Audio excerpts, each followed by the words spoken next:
అందరికీ నమస్కారం. రాష్ట్ర ప్రజలకు శ్రేయబలిసి ప్రతి ఒక్కళ్ళకి ప్రజలకు మంచి చేయడం అంటే ప్రజాధనం వెచ్చించి సొంత పేరుపై పథకాలు పెట్టి మరి రాష్ట్ర ప్రజలను సోమరులను చేయటం కాదు.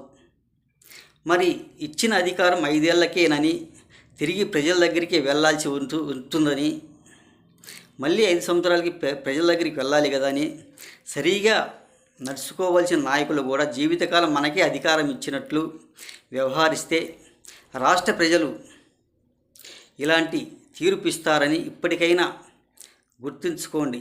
ఈ వైసీపీ వాళ్ళు మీరు మీ పరిపాలన గురించి రాష్ట్ర ప్రజల గురించి వదిలేసి మీ పదవులు వెచ్చుకొని రాష్ట్రాన్ని ఒక అంధకారంలో నెట్టేసి మీ జల్సాలకు ఇటువంటి పరిపాలన చేయబట్టే మీకు రాష్ట్ర ప్రజలు ఇలా తీర్పు ఇచ్చారు.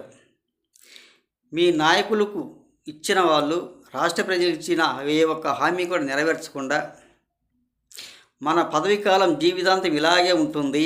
మన 5 సంవత్సరాలకు ఒకసారి రాష్ట్ర ప్రజల దగ్గరికి వెళ్ళవలసిన అవసరం లేదు. మనం ఏం చేసినా కానీ ఎలా చేసినా కానీ సరిపోతుంది అని అనుకుంటే ఇలాగే రాష్ట్ర ప్రజలు గుణపాఠం చెప్తారు. మీరు సరైన మార్గం నడవకపోబట్టే మీరు రాష్ట్ర ప్రజలకు అంధకారం నెట్టేయబట్టే మనకి ఇటువంటి గుణపాఠాలు చెప్పారు రాష్ట్ర ప్రజలు అని కొంచెం తెలుసుకోండి. ఈ పథకాలైనా కానీ మీ పేరుపై పథకాలు పెట్టిన ప్రజలు కూడా కొంతమంది సోమరిపోతం చేసి ఊరక గాలికి వదిలేసి వాళ్ళకి ఏ పని బాట చేతగాక గాలికి తిరిగే వాళ్ళు కొంతమంది ఉంటారు. కొంచెం ఆలోచించుకోండి. మీ పరిపాలన ఈ విధంగా ఉంటుంది, మేము చేయబట్టి ఈ విధంగా ఉండబట్టేగా మన పరిపాలనకు మన రాష్ట్ర ప్రజలు ఇటువంటి గుణపాఠం చెప్పింది. మనం పరిపాలన సరిగా చేయకపోబట్టే కదా మాకై మేము మంచి చేసుకున్నాం, బాగానే ఉన్నది, మాకు రాష్ట్ర ప్రజలే ఓట్లు వేయలేదు, మమ్మల్ని మోసం చేసినారు అని అంటారు. వాళ్ళు రాష్ట్ర ప్రజలు ఏం మోసం చేయలే. మీరు ప్రజలను మోసం చేసి మాకు జీవితకాలం అధికారం ఇచ్చారు, ఈ అధికారంగా పోదు, మేమే రాష్ట్రాన్ని ఏలుకుంటాము, ఇంకా ప్రతిపక్షం లేకుండా మేము చేస్తాము, ఇంకా రాష్ట్ర ప్రజలతో మాకు అవసరం లేదు అన్నట్టు మీరు వ్యవహరిస్తే రాష్ట్ర ప్రజలు కూడా ఇటువంటి గుణపాఠాలు ఇప్పటికైనా కొంచెం తెలుసుకోండి. ఇది చాలా మంచిది కూడా కాదు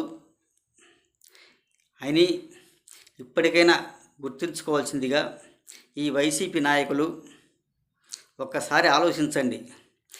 మీరు చేసిన పనితనానికి, మీ నాయకులు చేసిన పనితనానికి రాష్ట్ర ప్రజలు ఇటువంటి గుణపాఠం ఇచ్చారు. కొంచెం తెలుసుకోవాల్సిందిగా కోరుచున్నాము.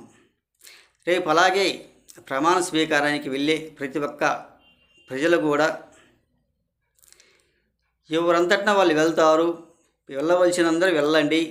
అన్ని పరికరాలు, అన్ని అవసరాలు అక్కడ ఉంటాయి, చేసుకొని ఏ విధంగా అయితే వెళ్తారో అదే విధంగా ఎవరి ఊర్లకు వాళ్ళు, ఎవరి ఇళ్ళకు వాళ్ళు భద్రంగా చేరుకోండి. అక్కడ ఏం చెప్తారో, ఎలా మాట్లాడతారో కొంచెం వినండి. మీ అంతటా మీరు మేమేదో మేము ఏదో వచ్చాము అన్నట్టు కూడా అనకూడదు. వెళ్ళవలసిన వాళ్ళు ప్రతి ఒక్కరు కూడా వెళ్ళచ్చు, అక్కడ ఉండవచ్చు. అందరూ బయలుదేరి వెళ్ళండి. ముఖ్యమంత్రి గారు ఏం మాట్లాడో ఏం చెప్తారో కొంచెం వినండి అని తెలియజేస్తూ, అన్ని అవసరాలు, అన్ని పరికరాలు మీకు ప్రతి ఒక్కరు కూడా అన్ని సౌకర్యాలు అక్కడే ఉంటాయి అని తెలియజేస్తూ, మీరు ఎలా అయితే వెళ్తారో అదేవిధంగా మీ ఊర్లకు, మీ ఇళ్ళకు మీరు భద్రంగా చేరండి. వెళ్ళవలసిన ప్రతి ఒక్కరు కూడా రాష్ట్ర ప్రజలకి భద్రంగా వెళ్ళవలసిందని రాష్ట్ర ప్రజలకి, శ్రేయబలిసి ప్రతి ఒక్కళ్ళకి హృదయపూర్వక ధన్యవాదాలు తెలియజేస్తూ, అలాగే టీడీపీ కార్యకర్తలకి, నాయకులకి, జనసేన కార్యకర్తలకి, నాయకులకి, వీర మహిళలకి, పవన్ కళ్యాణ్ గారి అభిమానులకి, జన సైనికులకి అని తెలియజేస్తూ, ప్రతి ఒక్కళ్ళు కూడా ఆ పరిపాలన గుణపాఠం చెప్పారు కాబట్టి అని తెలియజేస్తూ, వెళ్ళే ప్రతి ఒక్కళ్ళు కూడా అర్థం చేసుకొని భద్రంగా చేరి భద్రంగా ఇళ్ళకి చేరవలసిందిగా ప్రతి ఒక్కళ్ళకి హృదయపూర్వక ధన్యవాదాలు.